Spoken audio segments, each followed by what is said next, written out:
of I never drive further than the TONU will cover. Things are always changing with Amazon, right? Taking Lou to go potty up here in Vista.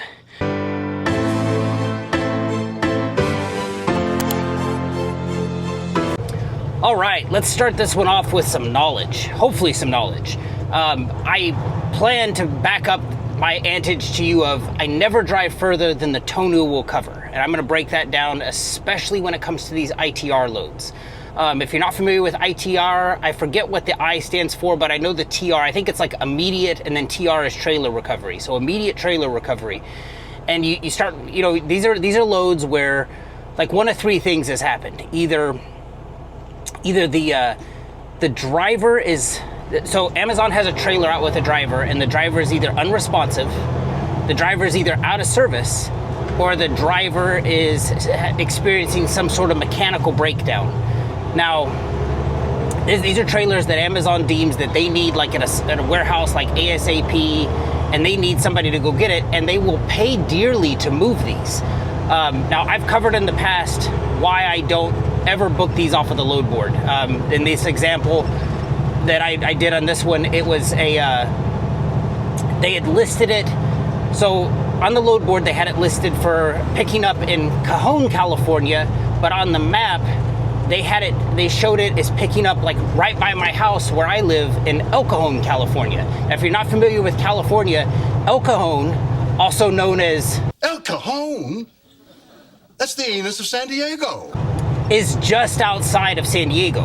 Cajon, California is like halfway to Vegas. I mean, it's, I think in a car, in a truck, that probably makes, depending on traffic, anywhere between like a 4.5, 5 hour difference, depending on like, you know, again, traffic and stuff like that.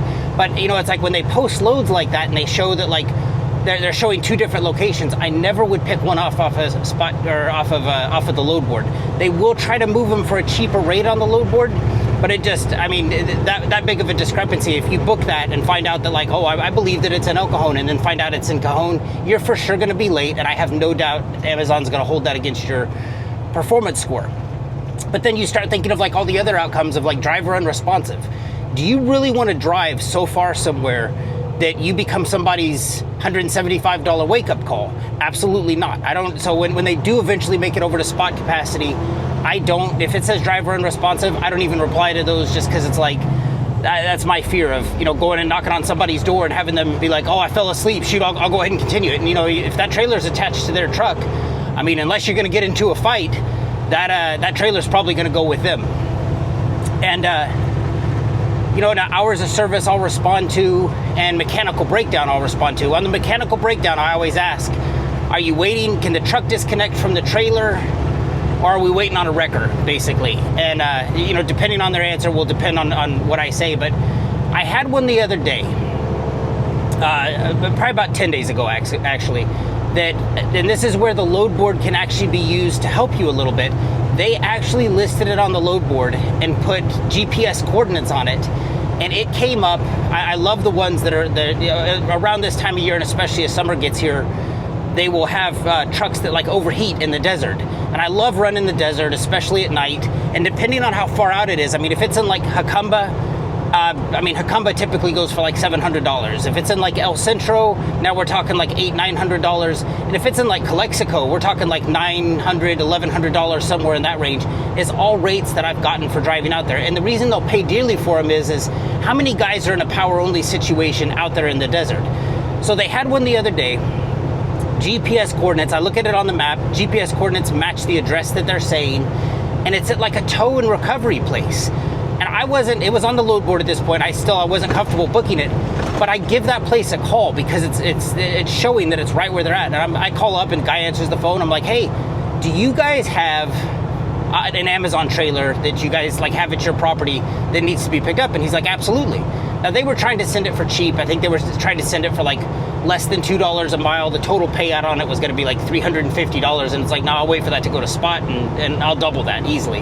But, I start talking to the guy, and he's like, yeah, it's here. And so I'm feeling good about it. And I'm glad I asked, because at the end of the call, I'm like, well, let me ask you this. If I come out, Amazon's kind of enticing me to book this load. There's a chance I come out there. Is the trailer ready to go? And he's like, no, it's not. I'm like, what do you mean? And he's like, well, it has a $10,000 tow bill that needs to be paid before we can release it. And it's like, oh, that hasn't been paid yet? And he's like, no, it hasn't. And so we start talking, and come to find out the trailer was involved in a rollover accident and it had to be towed. And I asked him, I'm like, is it like drivable? Because now, I mean, like, at this point, I'm gathering information with no intention of doing the load. I just kind of want to know more about it. And he's like, he's telling me like, it looks like it's drivable. It wasn't really, like, it wasn't damaged too much, but it was involved in rollover accident. Well, at that point, I'm out. But here's what I saw over the last 10 days. Amazon keeps posting the same load, and I keep seeing it disappear, which I assume people are booking it and going out there and then, you know, knocking on this person's door being like, I'm here for the trailer, and finding out like, oh yeah, well, where's the $10,000? Now there's no way I'm going to put $10,000 onto like a credit card and submit that bill to Amazon. There's zero chance of that happening. But you know, what they continue to do is they continued to post this load. And so finally a few days went by and I call back, I see it posted again on the load board, and I call back and I'm like, and it was the same guy. I recognized his voice, he recognized mine.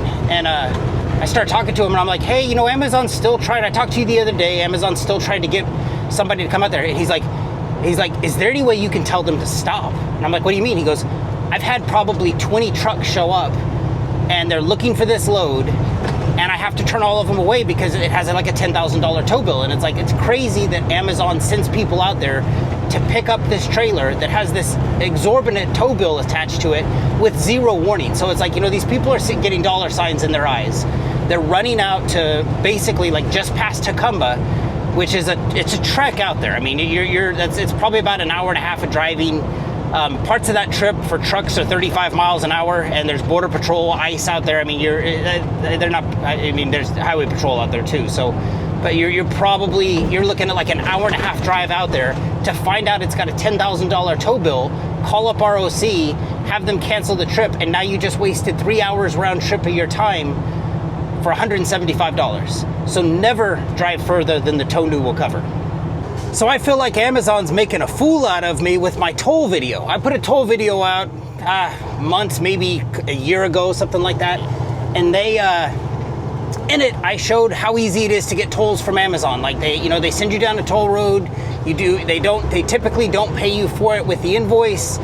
You do a payment dispute, you go to missing item, you go to other, and you say, I want to apply for this toll. And, you know, typically just sending them a receipt from like the toll you paid, or like from your transponder, log into that account, proving that you paid it, providing that to them was all you needed. And I will say I got paid 100% of the time following that exact method. Okay, so things are always changing with Amazon, right? I kind of look at that as like a working hypothesis. It's gonna work until I can prove that it doesn't. So the other day, they sent me from, I think I was in Poway, and they're determined to send me down the 125, which is like our main toll, it's like our only toll road here in San Diego. And you actually have to go out of your way. It's not a fuel efficient way to go.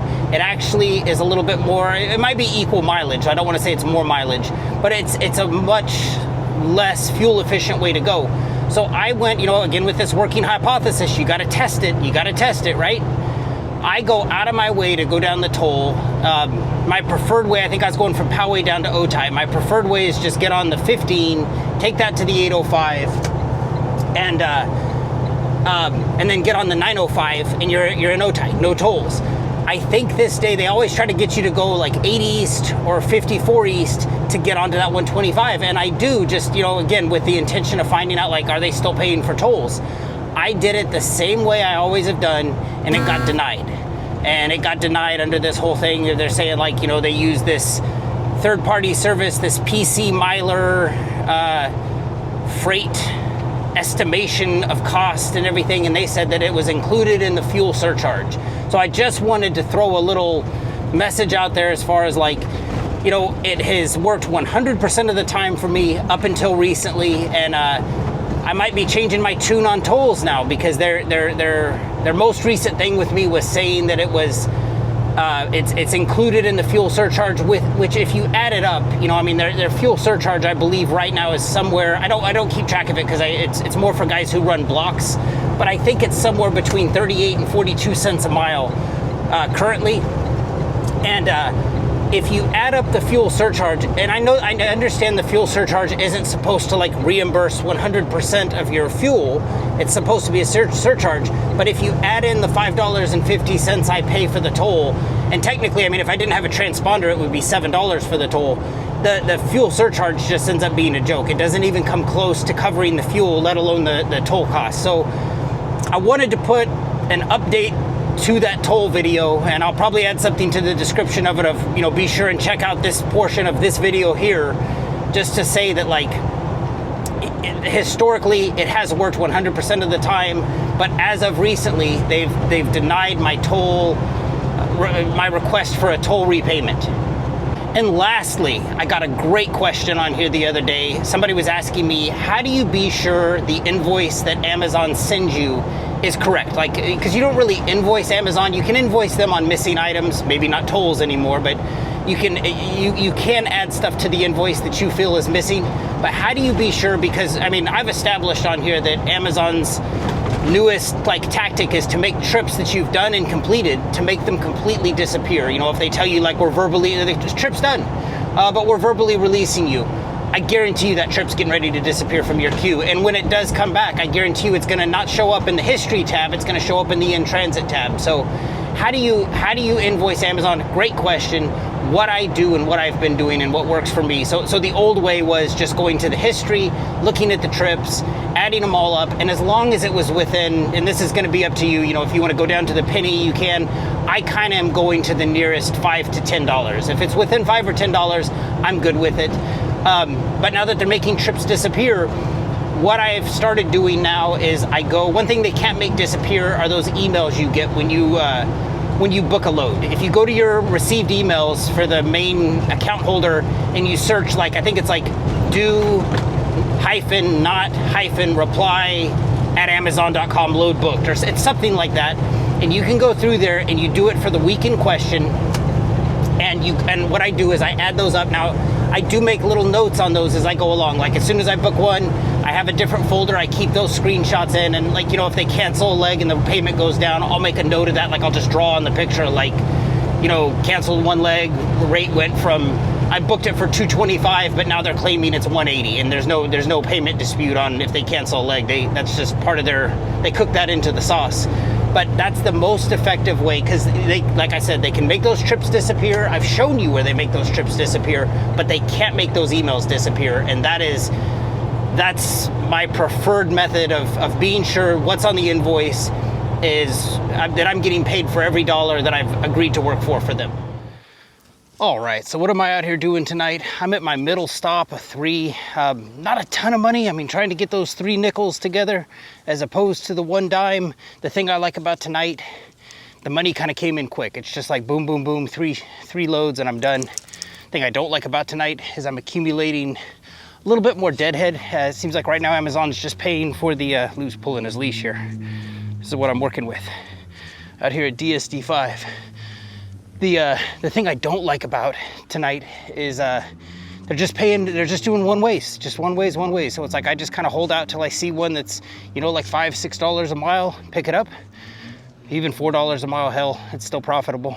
And just to get those knocked out. But the money did come in quick tonight, and it serves me well because my daughter gets her wisdom teeth taken out in the morning, and I got to be home at 8, which I will be. And that last stop is ending at Poway. It's $5.50 I save and not having to pay the toll. So excited about that. Out here just taking Lou to go potty up here in Vista. What do we cover? Don't drive further than the TONU will cover. Definitely words to live by, especially on those ITR loads.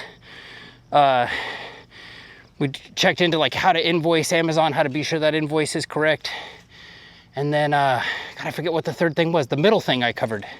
It'll come to me as soon as I turn this camera off for sure. But anyway, appreciate you taking the trip along with me. Hope this video serves you well. Take care.